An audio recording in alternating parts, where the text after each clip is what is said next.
my name is Gigi, and I am a teacher here at Black Swan Yoga. Today we're going to talk about how to do pigeon pose properly. I'll lead through half pigeon on both sides. On one side, I will use props such as block and blanket to demonstrate the alignment principles in the pose, and on the other side, I will offer some variations of the pose. So let's get started. So from downward facing dog here, I'm gonna get into half pigeon on the left side. So I'm going to bring my foot forward between my hands, start to walk the left foot toward my right wrist, and try to lower my shin down. Now, the more parallel the shin is toward the front edge of the mat, the bigger of a hip opener this is going to be. So you can modify by bringing that foot a little bit more in under your groin so that it's not as much of a stretch. The left knee is out to the side, so left knee is not directly under your chest, it's open out to the side. A lot of times, one difficulty students experience here is they'll kind of be more inclined to sit in this bent knees under the glute. So we can use a block or a blanket to help. You'll take the blanket under the glute so that it will lift your hip up a little bit better, or you can use a block to do the same. So the point here is to get the hips nice and squared. You'll come onto your fingertips.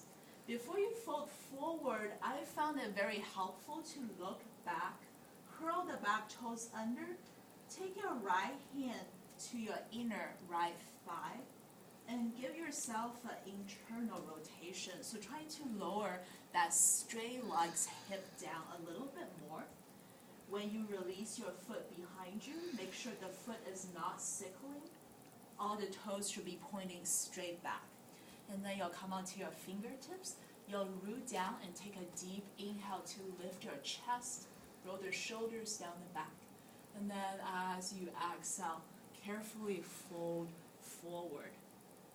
You can stop on your hands. You can come down onto your forearms, just whatever will give you the best stretch in your hips. And then you'll relax your shoulders and head. And just take a few deep breaths here. And then when you're ready, slowly go ahead and roll back on up. And so this is pigeon pose on this side. I'm going to turn around and demo the pose on the opposite side, and I'll give you some variations. So again, coming onto hands and knees, press yourself into your downward facing dog. This time we'll step the right foot forward into a low lunge, walk the foot toward the opposite wrist, and then come down onto your shins. So if you are a little bit more flexible in your hips, feel free to keep the shin more towards parallel with the front edge of your mat. Do that inner rotation in your back thigh. Carefully lower your back foot down. And then think about rooting down into the legs. Come onto your fingertips. Take a deep full inhale to lift your chest. And then as you exhale, lead with your heart and carefully fold forward. Staying here is perfectly fine. Just enjoy this hip stretch. If you want a little bit more, you can come down onto your chest and your forehead, and you can walk your hands over to the left. So you're walking your hands toward your front foot. Take a deep inhale to lift up a little bit more, and then you can exhale and fold. So this is a definitely more intense variation, yet still you should be feeling the sensation, the stretch in your outer front glute, not in your knee. So if you're feeling it in your knee, back off.